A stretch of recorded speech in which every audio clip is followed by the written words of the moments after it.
Welcome to Sunday School Lesson at a Glance, a ministry of the Sunday School Publishing Board, where we focus on teaching, engaging, application, and learning for teachers and students. I will be sharing highlights and key points from the Adult Faith Pathway Bible Study Sunday School book and the Townsend Press Sunday School commentary based on the International Lesson Series. This week, we continue our winter quarter of Sunday School lessons. This quarter explores faith that pleases God. Any person seeking God must believe that God exists and must know that God rewards those who are seeking Him.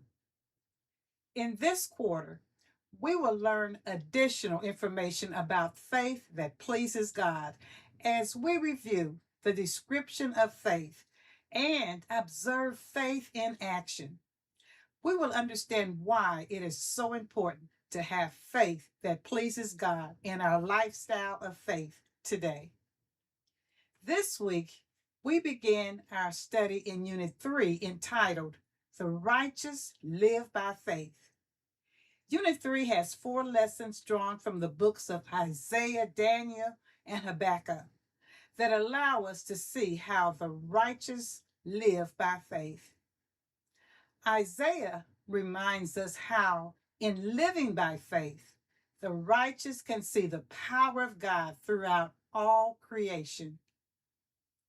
Get your Sunday school book, Bible, notepad, pen, or device, and follow along as we take a glimpse into this week's Sunday school lesson. Now let's get started with this wonderful lesson. The title for this week, February the 4th, is Power Without Equal. And this is the title in the adult book. The title in the Sunday school commentary is Faith in the Power of God. The background scripture is Isaiah chapter 40, verses 12 through 31. And the print passage is Isaiah chapter 40, verses 12 and 13, and verses 25 through 31.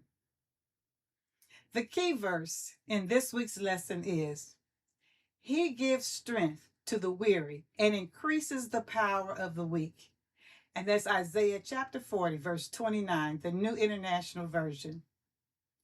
Here are 3 questions to consider and reflect on as we go through this week's lesson. Question number 1. How does the prophet Isaiah describe God's magnificent greatness? Question number 2. What was God's message to his people through Isaiah chapter 40? And number 3, what does it mean to wait on the Lord? Let's take a brief look at the lesson biblical context. This week's lesson is in the book of Isaiah. Isaiah, who was a Hebrew prophet, is the author. Isaiah received and accepted the call to prophetic ministry in the year of King Uzziah's death. Isaiah prophesied for approximately 50 to 60 years to a nation that consistently disobeyed the Lord. The prophet Isaiah is believed to have lived about 700 years before the birth of Jesus Christ. Isaiah was born in Jerusalem, Israel. He prophesied the coming of the Messiah, Jesus Christ. The first half of the book of Isaiah, chapters 1 through 39, contains scathing denunciations and pronouncements as the prophet Isaiah calls Judah, Israel, and the surrounding nations to repent of their sins and to turn back to God. The first 39 chapters of his book proclaim God's intention to judge the nation, to judge her conquerors and other Gentile nations bordering Israel's homeland. Isaiah foresaw Judah's forthcoming destruction and exile in Babylon. Chapters 37 through 39 recall the history that led to the fall of Jerusalem and the exile of Babylon. In Isaiah chapter 39, it concludes with the prophecy that the Babylonians would conquer Judah sometime after King Hezekiah's death. The announcement that the Babylonians would someday capture Jerusalem and take the people into exile was a bitter blow. Jerusalem fell to Babylonian captivity in around 586 BC. The last 27 chapters, chapters 40 through 66, are filled with consolation and hope as Isaiah unfolds God's promise to future blessings through his Messiah. Prophets usually spoke words of condemnation, but in these chapters, the prophet Isaiah spoke words of encouragement and hope that the defeated Israelites would be delivered from their Babylonian captivity.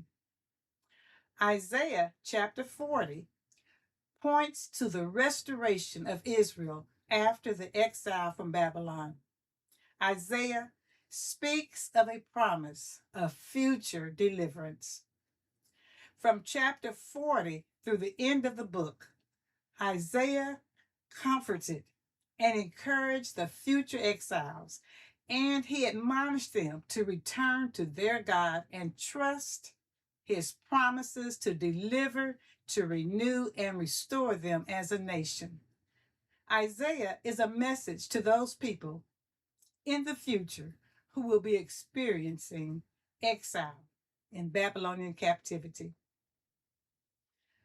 When Israel was defeated and taken into Babylonian captivity, for many, it was a clear sign that God was no longer their almighty conquering king. Many of the Jewish exiles in Babylon shared this point of view. They looked upon their defeat at the hands of the Babylonians as proof that the gods of Babylon were superior gods to Yahweh, the God of Israel. Some of the people were even tempted during their long period of exile to abandon their former religion and adopt the religion of their conquerors. Isaiah chapter 40 answers the questions. Number 1, does God want to deliver us? Does he care about us and our situation? Number 2, can he deliver? And number 3, will he deliver? God speaks to the prophet of Isaiah and tells him to speak to his people words of comfort and encouragement. Isaiah prophesied comfort and encouragement to the nation of Israel. These people were deeply discouraged. Chapter 40 is a message of hope. Along with the prophecy of defeat and exile in Babylon, Isaiah prophesied words of comfort to Judah, assuring the people that they could trust their incomparable God, their creator, to rebuild and restore their nation in due time. Isaiah chapter 40, verses 1 and 2 reads, verse 1, comfort, comfort my people, says your God. And verse 2, speak tenderly to Jerusalem and proclaim to her that her hard service has been completed, that her sin has been paid for, that she has received from the Lord's hand double for all her sins. The style of Isaiah's writing in this chapter is argumentative because he was addressing men and women who had lost all confidence in God's ability and willingness to help them. Isaiah's task was to convince those who had lost all faith in Yahweh that their God was still the sovereign Lord of creation and history, and that they were still his chosen people, and that there was no other God besides God. Isaiah reminded the Jews of the exile that nothing is too hard for God. Isaiah chapter 40 gives a poetic illustration of the glorious attributes of God's greatness. This text features God as the incomparable creator and the primary source of deliverance. The lesson aims for this week's lesson are: number one, explore the tension between God's creative power and human trust. Lesson aim number two, perceive the relationship between renewing our trust in God while waiting for God to act. And lesson aim number three, model trust and patience in God's timing. As we continue our glimpse into this week's Sunday school lesson, I'm going to share two key points from each outline in the lesson text and expound some on each one. There are two outlines presented in the Adult Faith Pathway Sunday School book. The first lesson outline: God's greatness, incomparable omnipotence, and omniscience. Isaiah chapter 40, verses 12 and 13, and verses 25 and 26. The second lesson outline: God's greatness, vigilant omnipresence, and that's Isaiah chapter 40, verses 27 through 31. Let's begin our analysis of the biblical text with the first lesson outline: God's greatness, incomparable omnipotence, and omniscience. Isaiah chapter 40, verses 12 and 13, and verses 25 and 26. Isaiah chapter 40, through the remaining chapters of the book, was addressed to a discouraged remnant of the Jewish nation. The prophet Isaiah encourages God's people to persevere, to hold on to God's promises of deliverance, and to wait with patient hope for the promised Messiah. Isaiah describes God as the creator who guaranteed his promises to renew and restore them in the future. He is speaking of the promise of their future deliverance. Isaiah reminded the people of the greatness of God, of God's incomparable omnipotence and omniscience, and his omnipresence. Omnipotence means that God has ultimate power over all things. It means God is all powerful. He is the source of all power. God's power is perfect and eternal. Omniscience means all knowledge, and all things are inherent, part of God's character and being. Nothing is outside of God's sphere of knowledge. God knows everything.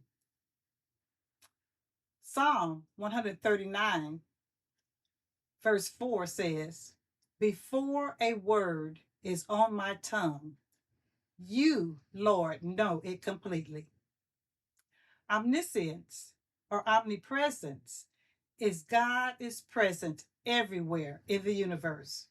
He is not limited by time or space.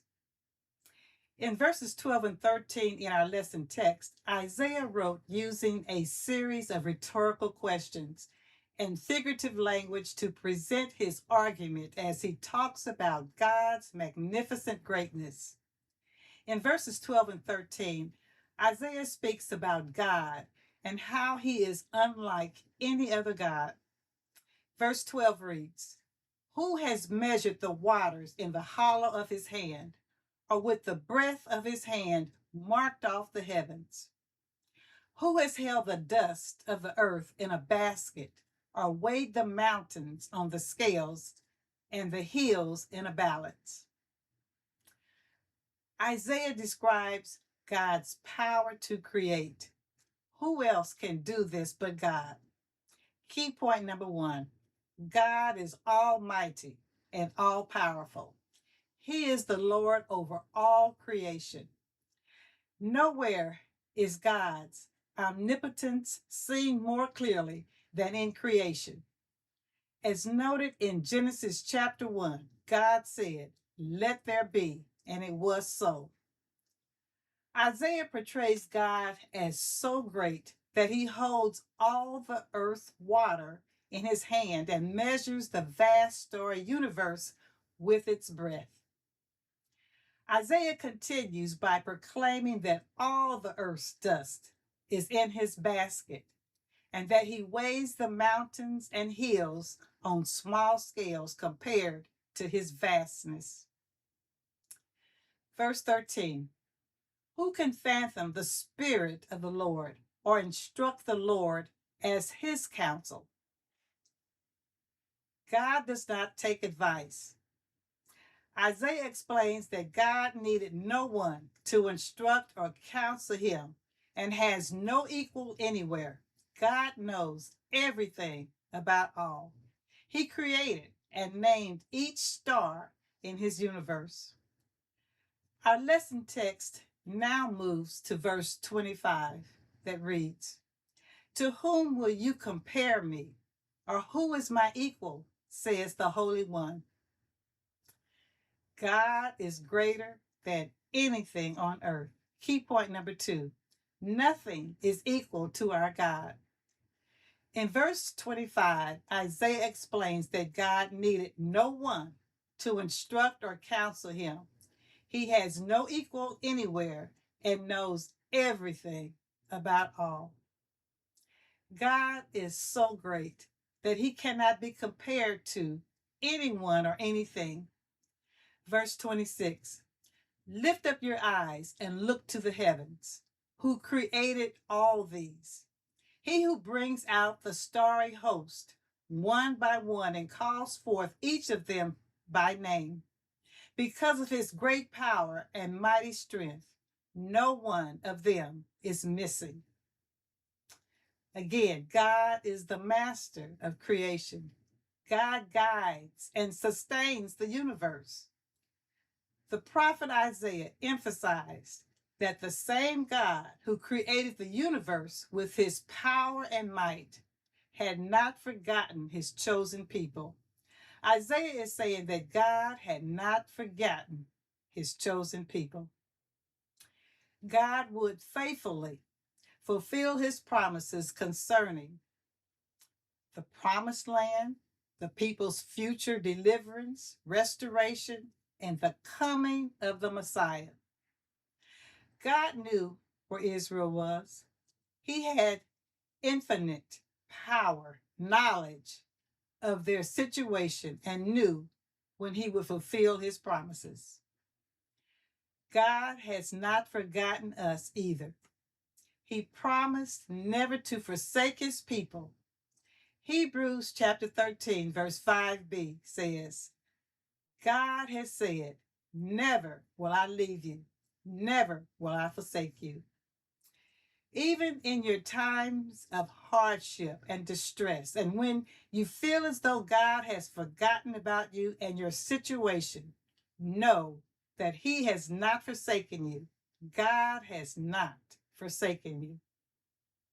The second outline, God's greatness, vigilant omnipresence. Key point number 1, God is God all by himself. Verse 27, why do you complain, Jacob? Why do you say, Israel? My way is hidden from the Lord. My cause is disregarded by my God. Isaiah is saying in verse 27, why are you acting like this? Why are you feeling like this? Why do you complain? The people's complaint was that they felt that God had forsaken them, that God had overlooked them. They felt that God had passed them by. God is reminding them through the prophet Isaiah that he had not overlooked them. Verse 28, do you not know? Have you not heard? The Lord is the everlasting God, the creator of the ends of the earth. He will not grow tired or weary, and his understanding no one can fathom. Look up and remember God. God is still on the throne. The Lord is eternal. He is the everlasting God. Psalm 90, verse 2 reads, before the mountains were born, or you brought forth the whole world, From everlasting to everlasting, you are God. Verse 28 in our lesson text says, He is the creator of the ends of the earth. He's eternal. He is sovereign. It says He doesn't faint nor never get weary. God knows what is going on. Nothing catches Him by surprise. God is in charge at all times and in charge everywhere. God can do anything. He has all power. Verse 29, He gives strength to the weary and increases the power of the weak. Key point number 2, God will give you strength in your time of distress. These are comforting words. God gives strength to those who wait on Him. If we turn to Him and trust Him, He will give us strength. Lamentations chapter 3, verse 25 reads, The Lord is good to those whose hope is in Him, to the one who seeks Him. The Lord is good to those whose hope is in Him, to the one who seeks Him. And Galatians chapter 6, verse 9 reads, Let us not become weary in doing well, for at the proper time we will reap a harvest if we do not give up. Verse 30 in our text, Even youths grow tired and weary, and young men stumble and fall. Even the strongest people get tired at times. These responses were given in response to their questions that they felt faint and weary. They were wondering, where is God? Again, God will give you strength in your times of weakness if you trust Him. Keep trusting God. Wait on the Lord. Hope in the Lord for His guidance and direction, and then you will be renewed. The Lord said He would renew our strength. Psalms 27, verse 4. Wait for the Lord. Be strong and take heart and wait for the Lord. Verse 31 in our text. But those who hope in the Lord will renew their strength. They will soar on wings like eagles. They will run and not grow weary. They will walk and not be faint. God will give us strength. He will renew our strength. You will soar above the things. He promised to never leave us alone. We are not walking alone. God again will renew our strength. God will give us the strength we need if we trust Him in our time of weakness. When you feel like you cannot go another step, remember, you can call upon God to renew your strength. Keep on trusting God. God's timing is perfect. God is sovereign. God gives strength to the weak. These are scriptures of hope and encouragement that we just read. God cares. Yes, He cares. He cares for you and He cares for me. In summary, this week's lesson is a message that highlights hope and comfort given by God to those who trust Him in their time of distress. This is also a lesson about the blessings that come to those who patiently wait on the Lord for deliverance. This lesson is encouraging. This lesson's encouraging message is that the Creator is very much aware and will act according to His timing on our behalf. While we wait for Him to move, our responsibilities are to renew our trust in Him, His incomparable greatness, as we stand firm in His promises, exercising patient hope that He will come through for us. Like the psalmist says, wait on the Lord. To be of good courage, and he shall bring it to pass. He will strengthen our hearts when we do this. God's timing is perfect. He shows up at the right time. You have to wait, trust, and give him time. Life is full of challenges, but God gives strength to his people to overcome them. Isn't it wonderful to know that God sustains his people through times of trouble and distress, or when facing life's circumstances by his strength? Our closing thought and question. We all need the message of hope that Isaiah shared with the Jewish remnant during their time of exile in this week's lesson. Question. In what way does God's promise of renewed strength help you to wait on God's provision? In closing, thank you for tuning in to Sunday School Lesson at a Glance. I hope this glimpse of this week's lesson is helpful to you as you prepare to study and teach God's Word. Don't forget to click the like, the share, and subscribe button. For additional information and resources, contact the Sunday School Publishing Board. Blessings to you until the next Sunday School Lesson at a Glance.